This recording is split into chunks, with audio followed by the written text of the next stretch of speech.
Crazy crazy ভাই, অবিশ্বাস্য ভাই। মানে রোমাঞ্চকর ফিফা বিশ্বকাপ চলতেছে ভাই। রাউন্ড অফ 32তেই যা আমরা ম্যাচ দেখতে পাইতেছি ভাই, মানে কি বলবো, পুরাই থ্রিলার। যে 9টা ম্যাচ হইলো তার মধ্যে 5টা ম্যাচই ভাই পুরা একদম রোমাঞ্চকর ম্যাচ হিসেবে ভাই। প্রথম স্টার্টিং ব্রাজিল জাপান, তারপর Germany Paraguay, then Netherland Morocco. আর আজকের যে 2টা ম্যাচ হইলো ভাই, ইংল্যান্ড বনাম DR Congo, Belgium versus Senegal ভাই। প্রথমত মনে হচ্ছে আসলে ইংল্যান্ড আর বেলজিয়াম বাড়ি জিতেছে। মানে ইংল্যান্ডের 75 মিনিট আর বেলজিয়ামের 85 মিনিট অব্দি তারা পিছিয়ে আসলো।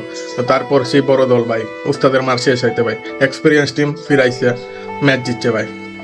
যাই হোক, যদি প্রথম ম্যাচটায় আছি ইংল্যান্ড বনাম ডিআর কঙ্গোর ম্যাচটা ভাই, 7 মিনিটের মধ্যে একটা অফুল ডিফেন্স ভাই, পিকফোর্ড আর মানে ডিফেন্সে পুরাই খালি, সেখান থেকে সহজ গোল দিয়ে দিল, আগাই দিল ডিআর কঙ্গোরে।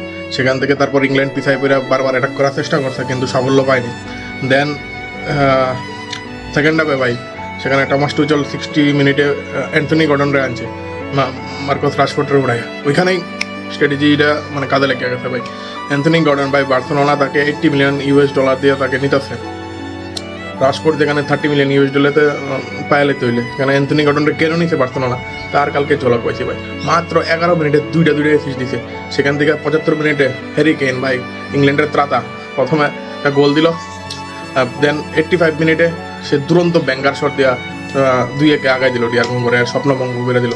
অলমোস্ট আপসেট করতে আসলো DR Congo. First time world কাপে খেললা, ফার্স্ট টাইম রাউন্ড অফ 16 যাইতে আসলো, তাও ইংল্যান্ডে হারায় ভাই। যাই হোক, at last Harry Kane the leader ভাই। বায়ার্ন মিউনিখে যে ফর্মটা উনি ফর্মে ছিলেন, সেটারই রেপ্লিক আমরা দেখতে পেলাম। এবং ম্যাচ শেষ হওয়ার পরও তার মধ্যে যেই কি বলবো লিডারশিপ এবিলিটি, তা দেখতে পেলাম প্যাপটক দিতে আসলো মাঠের বাইরে ভাই। So on and of Harry Kane is the leader ভাই। ইংল্যান্ড টিমটার ভাই একাই টানছে কাল। ডিআর কঙ্গোর যতটুকু প্রশংসা করা যায় মানে ততটাই কম হবে। মানে একটা দেশ যেটা মানে কী বলবো, অর্ধেকের বেশি পপুলেশন পভার্টির মধ্যে ডুবে আছে। পভার্টির তাদের যদি চিন্তা করেন মানে এই লেভেলে আছে না ভাই, দৈনিক ওদের যে রোজগার $2 কম হবে। 40% চিলড্রেন টোটাল পপুলেশনের পভার্টি মাইনে কাজ করে না, আর নাইতো কোকোয়া প্রোডাকশনের উপর নির্ভরশীল ভাই। সেই জায়গায় দাঁড়িয়ে যে ফাইটিং স্পিরিটটা ওরা দেখালো ভাই, hats off. Poverty cannot break their fighting spirit ভাই। Defeated but they win our heart ভাই। ডিআর কঙ্গোর যে ফাইটিং স্পিরিট, ডিআর কঙ্গোর গোলকিপার ভাই লিওনেল, ওনার নামও লিওনেল এমপাসি ভাই, কি অসাধারণ সেভ করছিলেন পুরো ম্যাচটা জুড়ে। লাস্টের আপনি যদি 15 মিনিটস 20 মিনিটস বাদ দিয়ে দিন, তাহলে পুরো ম্যাচটা প্রায় অলমোস্ট একা হাতে সেভ করে যাচ্ছিলেন। আর ডিফেন্সও ভাই কঙ্গোর আরেকটা প্লেয়ারের নাম বলবো, সে হলো ইওয়ান ওয়েজি। হ্যাঁ, সেও কি মানে লাইক এ ফাইটার, হ্যাঁ, স্পিরিটেড ফাইটার ভাই। সে মনে হচ্ছিল জান চলে যাবে, কিন্তু আজকে ম্যাচটা ও মানে শহীদ হয়ে যাবে, বলিদান দিয়ে দেবে, but still he has come for fight for his country.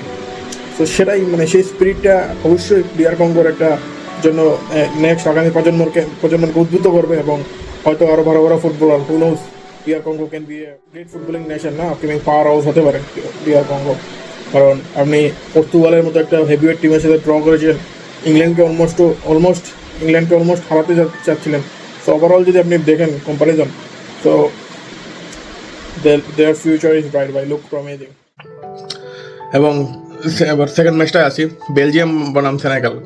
85 minute অব্দি 2-0 গোলে ফিসায় আসলো। সেখান থেকে অলমোস্ট ওরা আউট, বেলজিয়াম ইজ আউট। বেলজিয়ামরা ভাই সেই গোল্ডেন জেনারেশনের কথা মনে আছে যে জাপানের কাছে 2008 রাশিয়া বিশ্বকাপে ভাই, সেইবারও এরকম হয়েছিল, 2-0 গোলে পিছাই দিচ্ছে, লাস্টে ওরা 3-2 গোলে জিতে গেছে ভাই।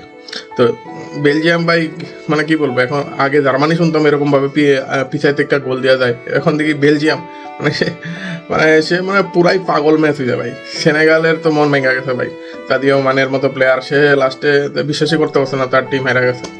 85 মিনিটে অব্দি 2-0 হওয়ার পরে লুকাকু একটা গোল দিল, তারপর আরেকটা গোল হইলো, 2-2 হইলো, এবং ম্যাচ অতিরিক্ত সময় গেল। সেখানে মেবি কন্ট্রোভার্সি হইতে পারে সেনেগালের প্লেয়ারদের সাপোর্টারদের কাছ থেকে, বাট একটা পেনাল্টি পাওয়া গেল। বেলজিয়াম সেখান থেকে তাদের ক্যাপ্টেন গোল দিয়া বেলজিয়ামরে রাউন্ড অফ 16 নিয়ে গেছে।